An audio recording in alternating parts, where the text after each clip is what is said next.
Segundo livro de Crônicas, capítulo 30. Depois disso, o rei Ezequias enviou mensageiros por toda a terra de Israel e de Judá, e mandou cartas para o povo das tribos de Efraim e de Manassés, convidando todos para virem ao templo em Jerusalém, a fim de comemorar a festa da Páscoa em honra do Senhor, o Deus de Israel. O rei, as autoridades e os moradores de Jerusalém tinham concordado em comemorar essa festa no segundo mês do ano, porque não tinha podido fazê-lo no tempo marcado, isso é, no primeiro mês. Isso porque os sacerdotes que se haviam purificado eram poucos e o povo não se havia reunido em Jerusalém. O rei e o povo acharam bom seu plano. Resolveram espalhar a notícia pelo país inteiro, desde a cidade de Berseba no sul até a tribo de Dan no norte, convidando todos para virem a Jerusalém a fim de tomar parte na festa da Páscoa em honra do Senhor, o Deus de Israel. Pois já fazia muito tempo que a Páscoa não era comemorada de acordo com o que estava escrito na lei. Os mensageiros obedeceram à ordem do rei e levaram as cartas do rei e também as cartas das altas autoridades por toda a terra de Israel e de Judá. Elas diziam assim: povo de Israel, voltem para o Senhor, o Deus de Abraão, de Israel e de Jacó. E assim ele voltará para vocês que escaparam do poder dos reis da Assíria. Não sejam como os seus antepassados e como os seus patrícios, que foram infiéis ao Senhor, o Deus dos nossos antepassados. Foi por isso que ele os destruiu. Como vocês estão vendo, não sejam teimosos como os seus antepassados, mas sejam obedientes ao Senhor. Venham ao templo que ele separou para a sua adoração para sempre e adorem a Deus, a fim de que ele pare de ficar irado com vocês. Se vocês voltarem para Deus, então os inimigos que levaram os seus parentes e os seus filhos como prisioneiros terão pena deles e os deixarão voltar para casa, pois o Senhor nosso Deus é bondoso e misericordioso e os aceitará se vocês voltarem para ele. Os mensageiros foram por todas as cidades das tribos de Efraim e de Manassés, chegando até o território da tribo de Zebulon, no norte. Mas todos riram e caçoaram deles, e Aser de Manassés e de Zebulon se arrependeram e foram até Jerusalém. E em Judá, Deus fez com que todo o povo cumprisse o que o rei e as altas autoridades tinham ordenado, obedecendo à ordem de Deus, o Senhor. Portanto, no segundo mês do ano, muitas pessoas foram até Jerusalém para comemorar a festa dos pães sem fermento. Era uma multidão enorme. Pegaram os altares onde eram oferecidos sacrifícios e também os altares onde eram queimados incensos e os jogaram no vale de Cedron. No dia 14 do segundo mês, mataram os carneiros para a festa da Páscoa. Os sacerdotes e os levitas ficaram com vergonha e por isso se purificaram e levaram ao templo sacrifícios para serem completamente queimados. Foram para os seus lugares do templo, de acordo com o que mandava a lei de Moisés, homem de Deus. Os levitas davam o sangue dos animais aos sacerdotes e eles borrifavam o altar. Havia ali muitas pessoas que estavam impuras e por isso os levitas precisaram matar os carneiros que essas pessoas ofereciam, a fim de dedicá-los a Deus o Senhor. Pois muitas pessoas das tribos de Efraim, de Manassés, de Isacar e de Zebulon haviam comido o jantar da Páscoa, sem terem se purificado, como manda a lei de Deus. Mas Ezequias orou em favor delas, dizendo: Ó Deus bondoso, Perdoa todos os que com todo o coração te adoraram a ti, ó Senhor, o Deus dos nossos antepassados. Perdoa-os, ó Senhor, ainda que eles não se tenham purificado de acordo com a lei do templo. O Senhor Deus atendeu o pedido de Ezequias e perdoou o povo. Durante 7 dias, todos os israelitas que estavam em Jerusalém comemoraram com grande alegria a festa dos pães sem fermento. Todos os dias os sacerdotes e os levitas louvaram a Deus, tocando bem alto os instrumentos musicais sagrados. Ezequias elogiou todos os levitas que haviam dirigido tão bem o culto de adoração. Durante 7 dias todos tomaram parte na festa, apresentaram as ofertas de paz e louvaram o Senhor, o Deus dos seus antepassados. Aí concordaram em festejar mais 7 dias e assim fizeram com muita alegria. O rei Ezequias deu ao povo 1000 touros novos e 7.000 carneiros. E as altas autoridades deram 1000 touros novos e 10.000 carneiros para a festa. E muitos sacerdotes se purificaram. Assim todo mundo ficou alegre.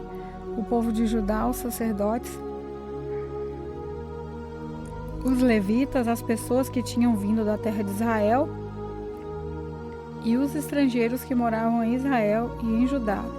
Houve grande alegria em toda a cidade de Jerusalém, pois desde o tempo de Salomão, rei de Israel, filho de Davi, nunca havia acontecido uma coisa assim.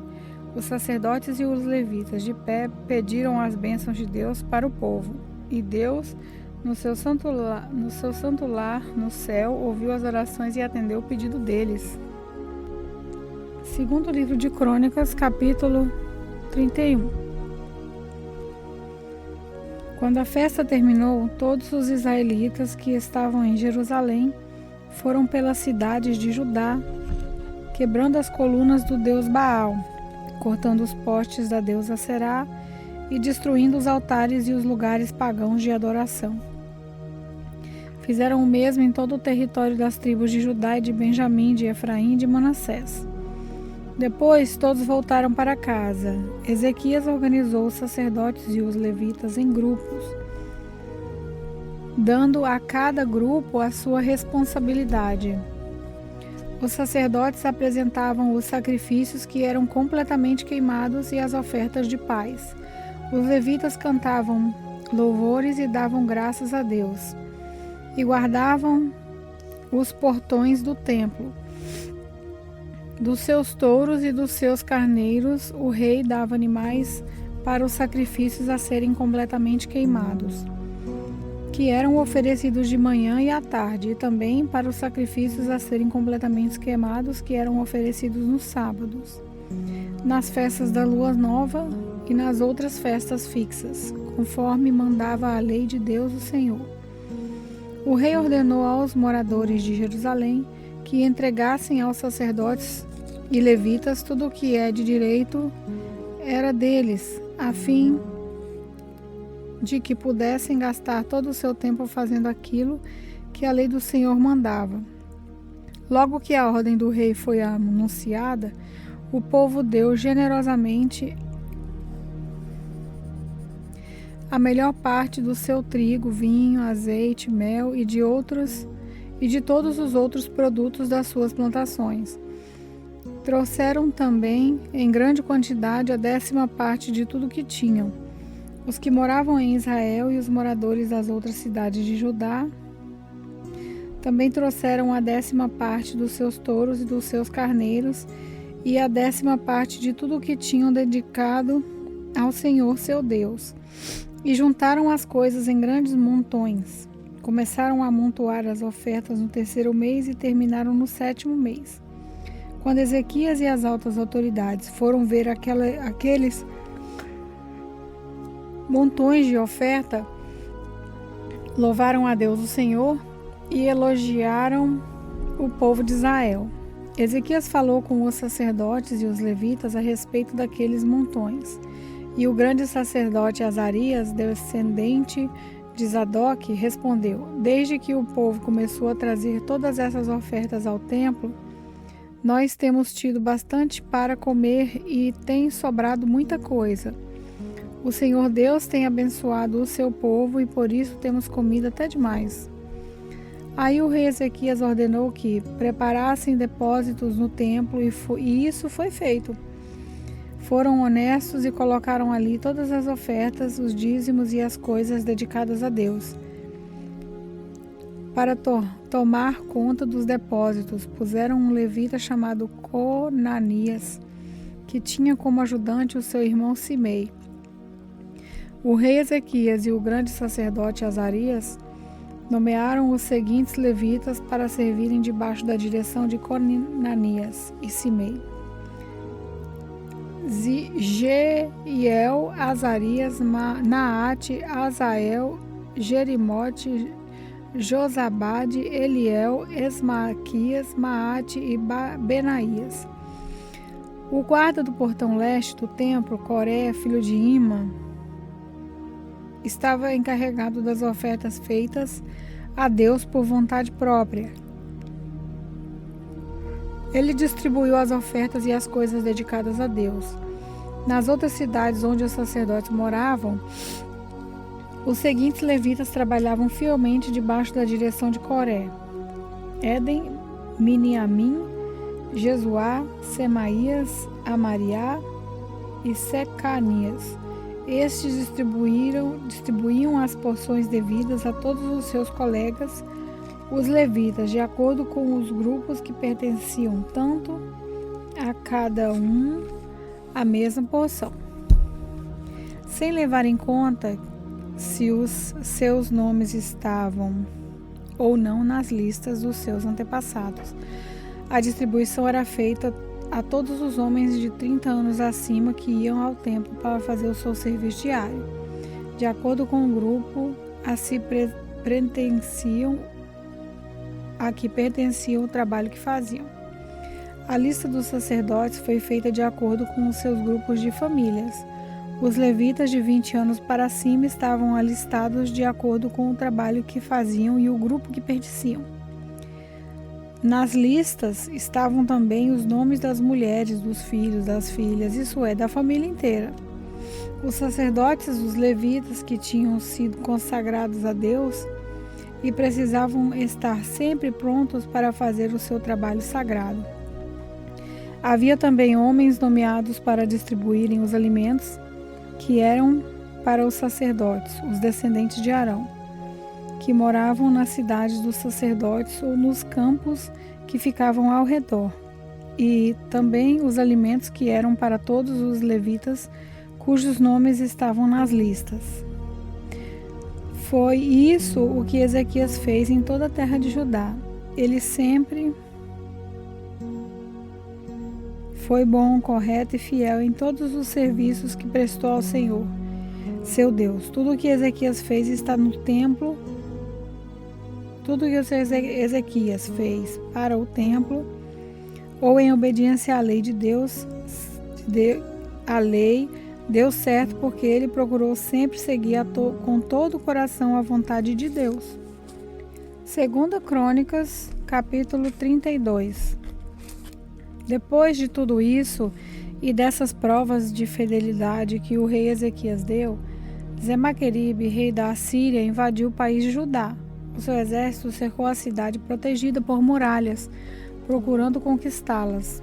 Quando Ezequias viu que Senaqueribe estava planejando atacar Jerusalém também, consultou seus chefes e militares e civis e propôs que tapassem as fontes de água que ficavam fora da cidade, e eles concordaram com o plano.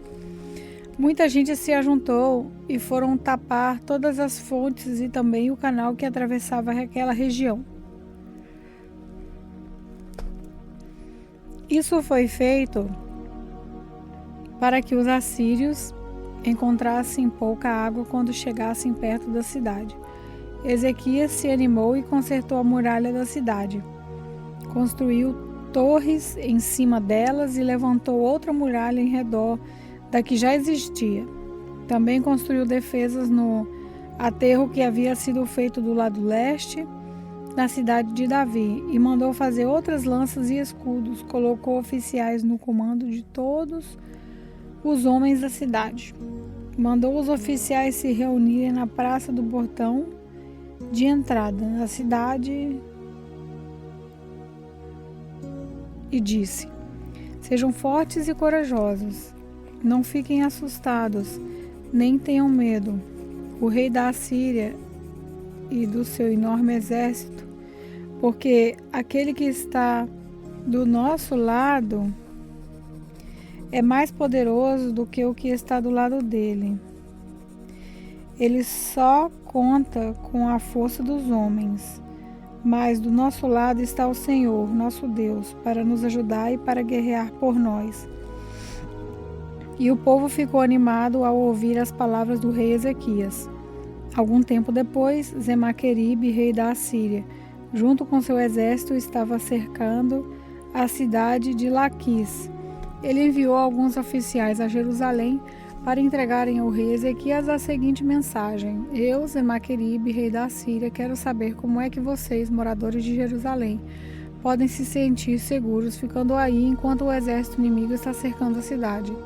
Ezequias diz que o Senhor, o Deus de vocês, os livrará das minhas mãos. Mas ele os está enganando e vocês morrerão de fome e sede.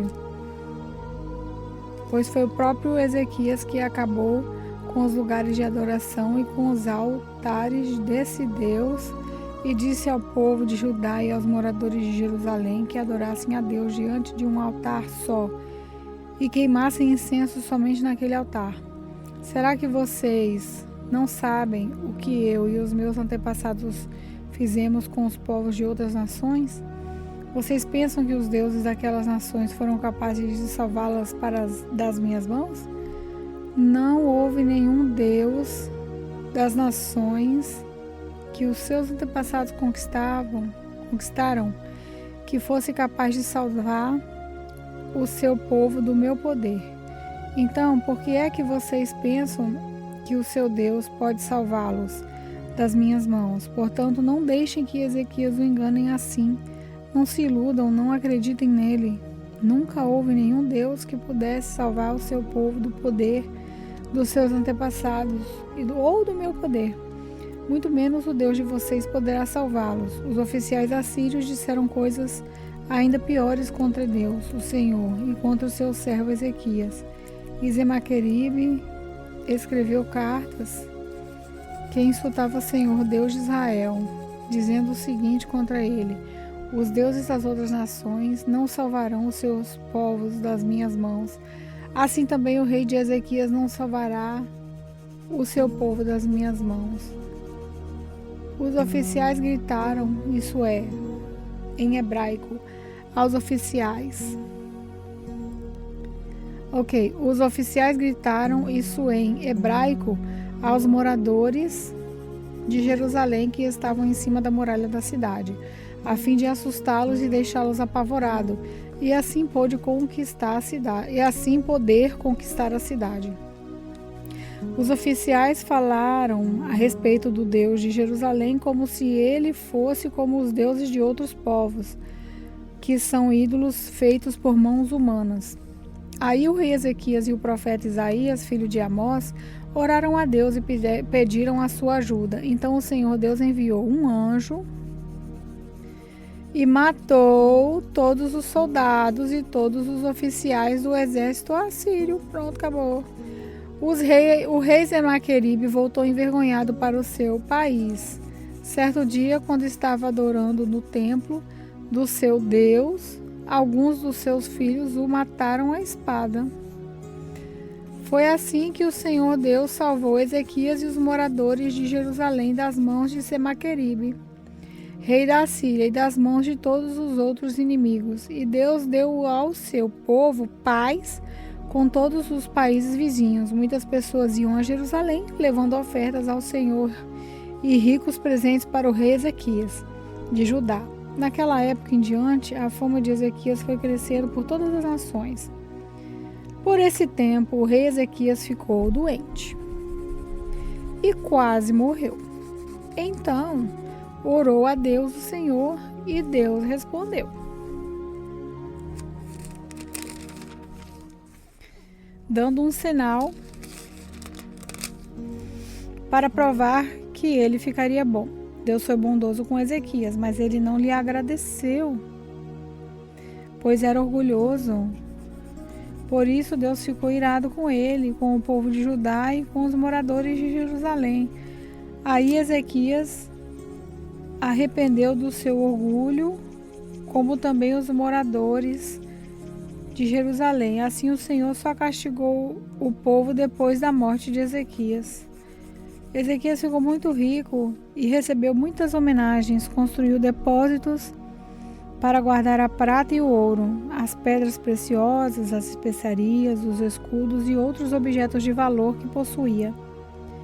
Construiu também armazéns para os cereais e vinho e o azeite, estribeiras, barias para o gado e currais para os carneiros. Ezequias também construiu cidades. Ele se tornou dono de muito gado e de muitos carneiros, pois Deus lhe deu muita riqueza. Foi Ezequias quem mandou tapar a saída de cima da fonte de Gion e cavar no lado oeste de Jerusalém um túnel para levar água para dentro da cidade. Tudo o que Ezequias fez deu certo. Quando as altas autoridades da Babilônia enviaram mensageiros a Ezequias para fazerem perguntas sobre o milagre que havia acontecido em Judá, Deus não o ajudou, pois queria pô-lo à prova a fim de descobrir o que estava no fundo do seu coração. Tudo o que mais Ezequias fez, inclusive as coisas que fez como prova da sua dedicação a Deus, está escrito na visão do profeta Isaías, filho de Amós, e na história dos reis de Judá e de Israel. Ezequias morreu e foi sepultado na parte de cima dos túmulos dos reis, que eram descendentes de Davi. Quando ele morreu, o povo de Judá e os moradores de Jerusalém lhe prestaram homenagens, e o seu filho Manassés ficou no lugar dele como rei.